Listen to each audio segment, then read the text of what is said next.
ನಮಸ್ತೆ ಸ್ನೇಹಿತರೆ, ಇವತ್ತು ನಾವು 5ನೇ ತರಗತಿಯ ಪರಿಸರ ಅಧ್ಯಯನದಲ್ಲಿ ಮೊದಲ ಪಾಠ ಜೀವ ಪ್ರಪಂಚದ ಬಗ್ಗೆ ತಿಳ್ಕೊಳ್ಳೋಣ.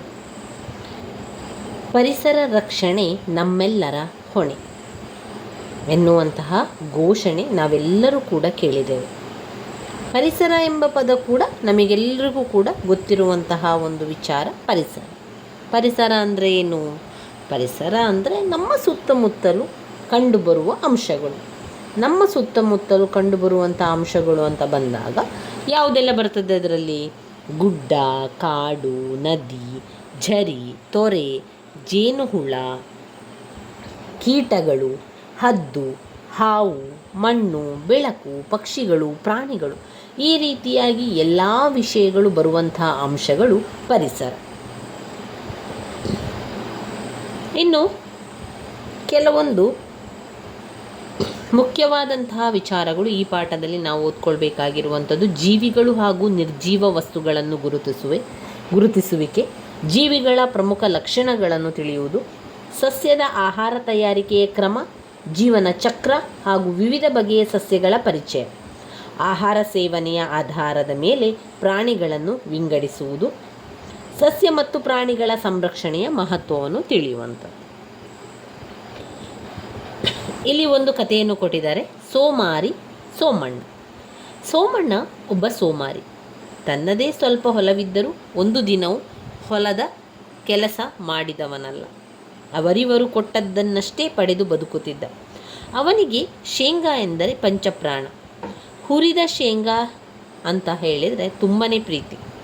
ಒಮ್ಮೆ ಹೀಗೆ ಹುರಿದ ಶೇಂಗಾ ಬೀಜ ತಿನ್ನುವಾಗ ಅವನಿಗೊಂದು ಆಲೋಚನೆ ಹೊಳೆಯಿತು. ತನ್ನ ಹೊಲದಲ್ಲಿ ಶೇಂಗಾ ಬೀಜ ಬಿತ್ತಿದರೆ ಸಾಕಷ್ಟು ಶೇಂಗಾ ಬೀಜ ದೊರೆಯುತ್ತದೆ, ಯಾರನ್ನು ಕೇಳುವ ಅವಶ್ಯಕತೆ ಇರುವುದಿಲ್ಲ ಎಂದುಕೊಂಡ. ಅದರೊಟ್ಟಿಗೆ ಶೇಂಗಾ ಬೀಜಕ್ಕಿಂತ ಹುರಿದ ಶೇಂಗಾ ಬಿತ್ತಿದರೆ ಹುರಿದ ಶೇಂಗಾ ಬೀಜಗಳೇ ಸಿಗುತ್ತದೆಯಲ್ಲ, ಹುರಿಯಬೇಕಾದ ಕೆಲಸವೇ ಇರುವುದಿಲ್ಲ ಎಂಬ ಆಲೋಚನೆಯೂ ಕೂಡ ಬರ್ತದೆ. ಎಂತಹ ಬೀಜಗಳನ್ನು ಬಿತ್ತಬೇಕು ಎಂದು ತಿಳಿಯದ ಸೋಮಣ್ಣ ಮರುದಿನದಿಂದಲೇ ಹುರಿದ ಶೇಂಗಾ ಬೀಜವನ್ನು ಬಿತ್ತುವ ಕಾರ್ಯವನ್ನು ಆರಂಭಿಸ್ತಾನೆ. ಸೋಮಣ್ಣ ಹೊಲದಲ್ಲಿ ಕೆಲಸ ಮಾಡುವುದನ್ನು ಕಂಡ ಅಕ್ಕಪಕ್ಕದ ಹೊಲಗಳ ರೈತರು ಹರುಷಗೊಳ್ತಾರೆ, ಖುಷಿ ಆಗ್ತದೆ. ಸೋಮಣ್ಣ ಕೂಡ ಕೆಲಸ ಮಾಡ್ತಾ ಇದ್ದಾನೆ ಎನ್ನುವಂಥ ರೀತಿಯಲ್ಲಿ ಅಕ್ಕಪಕ್ಕದವರಿಗೆ ಖುಷಿ ಆಗ್ತದೆ. ಕೊನೆಗೂ ಸೋಮಣ್ಣ ಏನು ಮಾಡ್ತಾನೆ, ಸೋಮಾರಿತನ ಬಿಟ್ಟನಲ್ಲ ಅಂತ ಹೇಳಿ ಅವರೆಲ್ಲರೂ ಖುಷಿ ಪಡ್ತಾರೆ. ದಿನಗಳು ಹೋಗ್ತಾ ಎಲ್ಲರ ಹೊಲಗಳಲ್ಲಿ ಹಸಿರು ಮೂಡಿ ಸಸಿಗಳು ಬಂದವು. ಆದರೆ ಸೋಮಣ್ಣನ ಹೊಲದಲ್ಲಿ ಒಂದು ಸಸಿಯೂ ಕೂಡ ಬರಲಿಲ್ಲ. ಕಾರಣ ಏನು ಅಂದರೆ ಸೋಮಣ್ಣ ಹುರಿದಂತಹ ಶೇಂಗಾ ಬೀಜ, ನೆಲಕಡಲೆ ಬೀಜವನ್ನು ಹಾಕ್ತಾನೆ. ಹುರಿದಂತಹ ಬೀಜಗಳಾಗಲಿ, ಹುರಿದಂತಹ ಯಾವುದೇ ಒಂದು ಬೀಜ ಅದು ಮೊಳಕೆ ಬರುವುದಿಲ್ಲ. ಹುರಿಯದ ಶೇಂಗಾದಲ್ಲಿ ಸಸಿಯಾಗಲು ಬೇಕಾದ ಲಕ್ಷಣಗಳಿರ್ತದೆ, ಅದನ್ನು ಜೈವಿಕ ಅಂಶ ಅಂತ ಕರೆಯಲಾಗ್ತದೆ. ಹುರಿದ ಶೇಂಗಾದಲ್ಲಿ ಸಸಿಯಾಗಲು ಬೇಕಾದ ಜೈವಿಕ ಅಂಶ ನಾಶವಾಗ್ತದೆ, ಅದನ್ನು ಅಜೈವಿಕ ಸ್ಥಿತಿ ಅಂತ ಕರೀತೇವೆ. ಪರಿಸರದಲ್ಲಿ ಜೈವಿಕ ಲಕ್ಷಣಗಳು ಹೊಂದಿರುವ ಜೀವಿಗಳು, ಜೈವಿಕ ಲಕ್ಷಣ ಇಲ್ಲದ ನಿರ್ಜೀವಗಳನ್ನು ಕೂಡ ನಾವು ಕಾಣ್ತೇವೆ. ಇದರಲ್ಲಿ ಬೇರೆ ಬೇರೆ ಲಕ್ಷಣಗಳನ್ನು ಹೊಂದಿರುವಂತಹ ಪರಿಸರದ ಅಂಶಗಳು: ಇಲಿ, ಮಾವಿನ ಮರ, ಇಟ್ಟಿಗೆ, ಗಡಿಯಾರ, ಚಿಟ್ಟೆ, ಮನುಷ್ಯ, ಕಪ್ಪೆ, ಕಾಗದ, ಮೊಬೈಲ್, ಇವುಗಳೆಲ್ಲ ಕೂಡ ಇದೆ. ಇದು ಬೆಳವಣಿಗೆ, ಆಹಾರ ಸೇವನೆ, ಚಲನೆ, ಉಸಿರಾಟ, ವಿಸರ್ಜನೆ, ಪ್ರಚೋದನೆ, ಪ್ರತಿಕ್ರಿಯೆ, ಸಂತಾನೋತ್ಪತ್ತಿ, ಎಲ್ಲ ವಿಚಾರಗಳನ್ನು ನಾವು ಮಾಡ್ತಾ ಹೋಗಬೇಕು. ಪರಿಸರದಲ್ಲಿ ಕಂಡುಬರುವಂತಹ ಕೆಲವು ಅಂಶಗಳನ್ನು ನಾವು ನೋಡ್ತಾ ಹೋದರೆ ಜೀವಿಗಳು ಮತ್ತು ನಿರ್ಜೀವಿಕ ವಸ್ತುಗಳು ಅಂತ ನಾವು ಗುರುತಿಸ್ಬೋದು.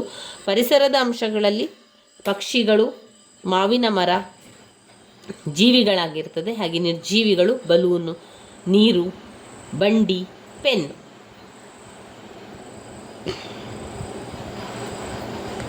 ಜೀವಿಗಳು ಜೀವಕೋಶಗಳಿಂದಾಗುತ್ತದೆ. ಇವುಗಳೆಲ್ಲವೂ ಕೂಡ ಜೀವಿಗಳ ಲಕ್ಷಣಗಳಲ್ಲಿ ನಾವು ಬರಿಬೇಕಾಗಿರುವಂಥದ್ದು. ಜೀವಿಗಳು ಜೀವಕೋಶಗಳಿಂದ ಆಗುತ್ತದೆ, ಜೀವಿಗಳು ಉಸಿರಾಡುತ್ತದೆ, ಜೀವಿಗಳು ಆಹಾರ ಸೇವಿಸುತ್ತದೆ. ಇವು ಜೀವಿಗಳ ಲಕ್ಷಣಗಳಾಗಿದೆ. ಜೀವಿಗಳ ಲಕ್ಷಣಗಳು ಯಾವುದು?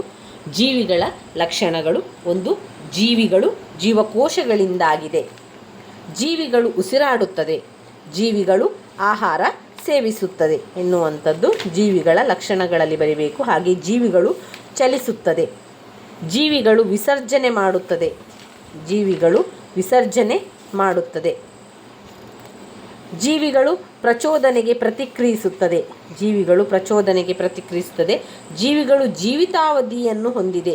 ಜೀವಿಗಳು ಜೀವಿತ ಅವಧಿಯನ್ನು ಹೊಂದಿದೆ ಎನ್ನುವಂಥದ್ದು ನಾವು ಆ ಪಾಯಿಂಟ್ಸ್ಗಳನ್ನು ಇಲ್ಲಿ ಬರಿಬೇಕು. ಸಸ್ಯಗಳು ಮತ್ತು ಪ್ರಾಣಿಗಳು, ಜೀವಿಗಳು.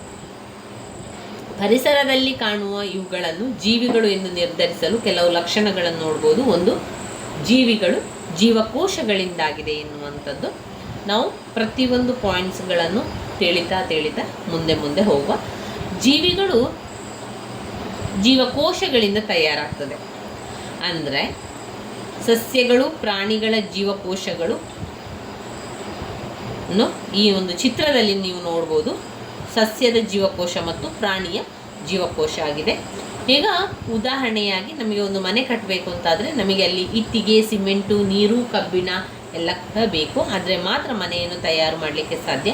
ಅದರಂತೆ ಜೀವಕೋಶಗಳಿಂದ ಜೀವಿಗಳ ದೇಹವು ರಚನೆ ಆಗ್ತದೆ.